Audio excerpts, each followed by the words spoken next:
오늘은 누가복음 2장 8절에서 14절까지의 말씀을 가지고 하나님의 말씀을 함께 나누겠습니다. 오늘 세계의 어린이들이 큰 실망에 빠졌다고 합니다. 매년 12월 25일 새벽에 오시던 산타 할아버지가 올해는 코로나 바이러스로 인한 자가격리 때문에 2주 후에나 오신다는 슬픈 소식이 전해졌기 때문입니다. 진짜일까요? 가짜입니다. 요즘 가짜 뉴스가 판을 칩니다. 특히 카톡으로 전해지는 가짜 뉴스가 참 많은 것 같습니다. 일명 카더라 통신입니다. 내용을 보면 어마어마한데 그 실체와 근거가 정확하지 않습니다. 기본적인 사실 자체가 왜곡되어 있는 경우도 많습니다. 우리의 눈과 귀를 현혹시키는 가짜 뉴스를 조심하시기 바랍니다. 그러나 복음은 진짜 뉴스입니다. 아무리 진짜 뉴스라고 해도 슬프고 비통한 뉴스가 많지만 복음은 좋은 뉴스입니다. 굿 뉴스입니다. 천사가 이르되 무서워하지 말라. 보라, 내가 온 백성에게 미칠 큰 기쁨의 좋은 소식을 너희에게 전하노라. Good news of great joy. 복음은 큰 기쁨의 좋은 소식입니다. 왜 그렇습니까?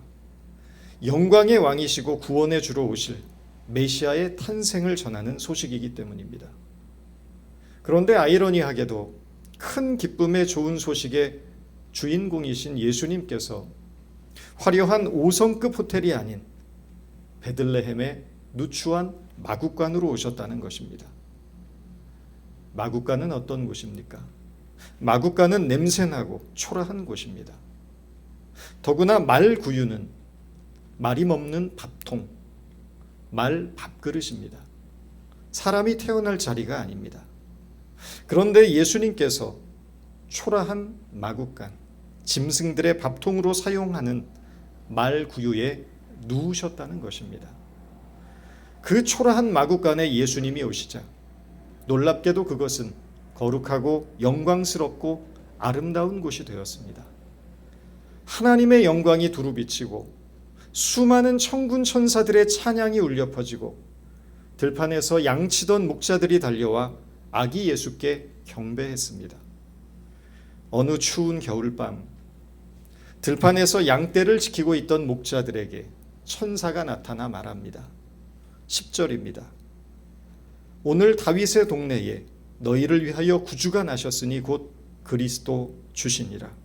너희는 가서 강보에 쌓여 구유에 누워 있는 아기를 보리니 이것이 너희에게 표적이니라. 천사가 말하기를 베들레헴 마국간에 한 아기가 태어났는데 그 아기가 이 세상을 구원하기 위하여 이 땅에 오신 그리스도요 메시아라는 것입니다. 그런데 그분이 진짜 그리스도이며 메시아라는 중요한 표적이 있다고 말합니다. 그 표적이 무엇입니까? 강보에 쌓여 구유에 누워 있는 아기를 보리니 이것이 너희에게 표적이니라. 강보란 것은 아기를 업거나 쌀 때 쓰는 보자기입니다. 그런데 그 강보에 쌓여 구유에 누워 있는 아기가 그리스도요 구세주가 되시는 표적이라는 것입니다. 이것이 어떻게 표적이 될 수 있을까요? 이스라엘은 전통적으로 철저한 가부장제 사회였기 때문에 어린 아이나 여성들은 투명인간 취급을 받았습니다. 한 예로 오병이어의 기적 당시 5,000명이 배불리 먹었다는 성경의 기록은 어린아이와 여성들의 숫자를 뺀 것입니다. 남자아이가 최소한의 한 인격으로 대우를 받으려면 12세가 되어 성인식을 치루어야 합니다. 성인식을 치르고 난 후에야 한 인간으로서 취급받는 것입니다. 따라서 아무리 메시아이며 그리스도라고 해도 어린 아기로 태어나서는 그 신분과 정체성을 인정받기 불가능한 권위주의적 사회였다는 것입니다. 미켈란젤로가 그린 천지창조라는 그림을 보면 하나님이 아담을 창조하시고 나서 서로 손가락을 마주대고 있는 장면이 있습니다. 그 그림을 보면 아담은 갓난 아기가 아니라 울퉁불퉁한 근육을 가진 건장한 청년입니다. 하나님은 아담을 아기로 창조하신 것이 아니라 건강하고 힘 있어 보이는 젊은 청년으로 창조하신 것입니다. 하와도 마찬가지입니다. 창조된 하와가 아담의 처가 되었다는 것은 처음부터 하와는 젊은 여성으로 창조되었다라는 것을 의미합니다. 하나님이 만약 하시고자 했다면 예수님을 이 세상에 힘 있는 젊은 청년의 모습으로 오게 하셨을 것입니다. 굳이 어린 아이로 태어나게 하실 필요가 없었다는 것입니다. 사람들 보기에도 권위가 있어 보이고 신비한 카리스마를 가진 젊고 건강하고 힘 있는 성인의 모습으로 예수님이 바로 공생애를 시작하실 수 있으셨을 것입니다. 그럼에도 왜 하나님은 메시아로 이 땅에 오신 예수를 인간 취급도 못 받는 가장 연약하고 힘없는 갓난 아기로 태어나게 하셨느냐는 것입니다. 왜 예수님을 우여곡절 많은 인간사의 희로애락을 다 겪는 그런 연약하고 고통받는 인간의 모습으로 이 땅에 보내셨냐는 것입니다. 왜 그러셨겠습니까? 그것은 하나님의 겸손입니다. 겸손한 사람만이, 자신을 철저히 낮추는 사람만이, 겸허하게 자기를 비우는 자만이, 가장 낮은 곳에서 다른 사람을 섬길 수 있는 자만이 참된 하나님의 사람임을 말씀하고 싶으셨던 것입니다. 하나님이 가장 미워하는 것이 무엇입니까? 교만입니다. 하나님이 가장 미워하시는 죄가 있다면 그것은 간음도 아니고 살인도 아니고 거짓말도 아니고 교만입니다. 왜 교만이 하나님 앞에 가장 그분이 미워하시는 죄가 됩니까? 교만이란 하나님의 주권과 통치를 거부하는 행위이기 때문입니다. 내가 내 인생의 주인 되는 일입니다. 그래서 성경은 하나님께서는 교만한 자를 미워하시고 교만한 자의 집을 허시고 교만한 자는 벌을 면치 못할 것이라고 경고합니다. 그러나 겸손한 자는 지혜 있는 자이고 겸손은 존귀의 앞잡이가 될 것이며 겸손한 자에게는 하나님이 영예를 주실 것이라고 말씀하십니다. 그러면 겸손은 무엇입니까? 성경에서 말하는 겸손이란 우리 자신이 누구인지를 명확하게 아는 일입니다. 우리가 누구입니까? 우리는 하나님이 창조하신 피조물입니다. 우리가 하나님이 창조하신 피조물로서 자신의 지위를 옳고 똑바로 인식하고 우리를 지으신 하나님만을 의지하며 주권자이신 하나님의 뜻 안에서 살아가는 것을 성경은 겸손이라고 합니다. 그래서 겸손은 하나님과의 관계에서 인간이 가져야 할 가장 중요한 신앙적 태도가 되는 것입니다. 우리가 사는 이 시대는 하나님을 거절하고 하나님을 부정하고 하나님을 부인하는 시대입니다. 교만하고 패역한 시대인 것입니다. 이 시대가 회복해야 할 것이 있다면 그것은 겸손입니다. 하나님이 누구이신지를 깨닫는 일입니다.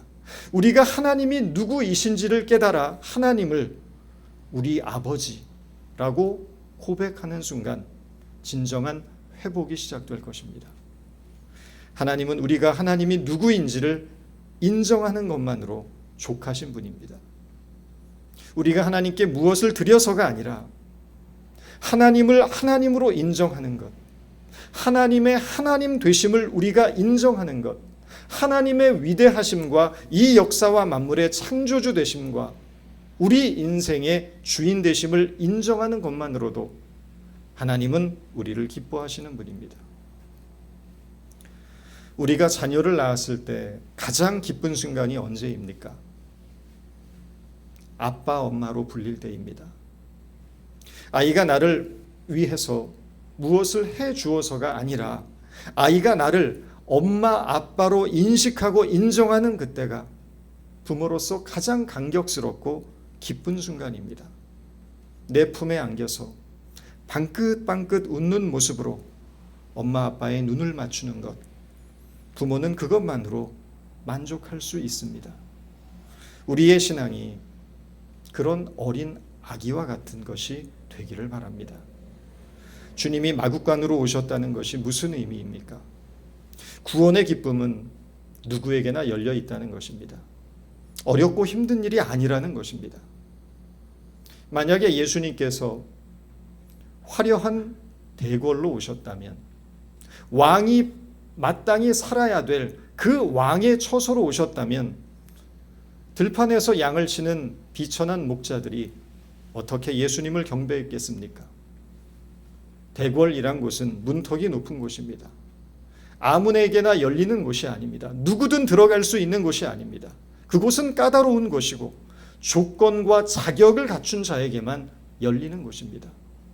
그러나 마구간은 누구에게나 열려 있습니다. 부자에게도 가난한 자에게도 건강한 자에게도 병든 자에게도 무슨 신분의 귀천에 상관없이 누구에게나 열려 있는 곳이 마구간입니다. 이사야 55장에서 이렇게 말합니다. 너희 목마른 자들아 물로 나아오라. 돈 없는 자도 오라. 너희는 와서 사 먹되 돈 없이 값 없이 와서 포도주와 젖을 사라. 예수를 믿는 일에는 어떤 조건도 어떤 자격도 필요가 없다는 것입니다. 구하는 누구든 얻을 수 있고 누릴 수 있다는 것입니다. 이것이 은혜입니다. 종종 어떤 분들은 예수를 믿으려고 해도 돈이 있어야 믿지라고 생각하는 분들이 계십니다. 헌금 내지 못해서 미안해서 교회를 못 가겠다는 분도 계십니다.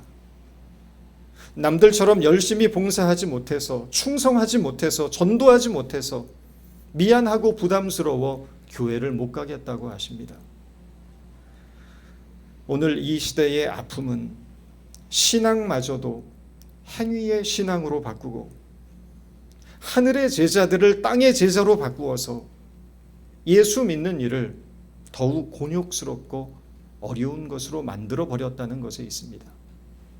예수를 믿는다는 것은 어떤 행위가 아닙니다. 믿음은 하나님을 아는 것이고 하나님을 인정하는 일입니다. 믿음은 하나님을 신뢰하는 일이고 하나님을 기뻐하는 것이며 하나님을 사랑하는 것이고 하나님을 노래하는 것입니다. 그것만으로 충분합니다. 신학교를 가서 신학을 공부해야만, 전도사가 되고 선교사가 되어야만 예수를 더 잘 믿는 것이 아니라는 것입니다. 믿음은 우리의 노력에 달려있지 않기 때문입니다. 믿음은 오직 전적인 하나님의 은혜로만 가능한 일입니다. 오늘은 아기 예수께서 탄생하신 성탄절입니다. 오늘 이 아침에 강보에 쌓여 구유에 누워있는 예수님께서 우리에게 가르쳐 주시고 계신 겸손의 의미를 온전히 깨닫고 하나님과의 바르고 온전한 관계 속에서 더욱 풍성한 기쁨과 감격을 누리는 저와 여러분 모두가 될 수 있기를 바랍니다. 기도하겠습니다. 주님, 여전히 이 세상은 성탄의 의미를 깨닫지 못한 채 먹고 마시고 즐기고 있지만 우리는 성탄의 주인이 예수 그리스도이심을 깨달았기에 이 시간 주님을 기뻐하며 송축합니다. 주 앞에 예배하는 우리 각 사람 위에 생명과 진리가 충만케 하시고 우리 각 사람 안에 주께서 허락하시는 소망과 기쁨으로 가득하게 하여 주옵소서. 이 시간 강보에 쌓여 구유에 누이신 아기 예수를 바라보며 겸손의 의미를 묵상하였습니다. 교만했던 우리 자신을 돌이켜 회개하오니 우리를 겸손케 하여 주옵소서. 하나님이 창조하신 피조물로서 우리 자신의 지위를 똑바로 인식하고 우리를 지으신 하나님만을 의지하며 온전히 하나님의 뜻 안에서 살아가는 자들이 되게 하여 주옵소서. 하나님과의 바르고 온전한 관계 속에서 하나님을 더욱 사랑하고 하나님을 더욱 기뻐하며 하나님을 더욱 신뢰하는 겸손한 당신의 백성들이 되게 하여 주옵소서. 이 패역하고 불의한 시대, 하나님을 거부하고 부정하는 이 시대를 오직 하나님의 사람으로 살아나가는 착하고 충성된 자녀가 되어 마침내 하나님 앞에 섰을 때 잘했다 칭찬받는 우리 모두가 되게 하여 주옵소서. 예수님의 이름으로 기도드렸습니다.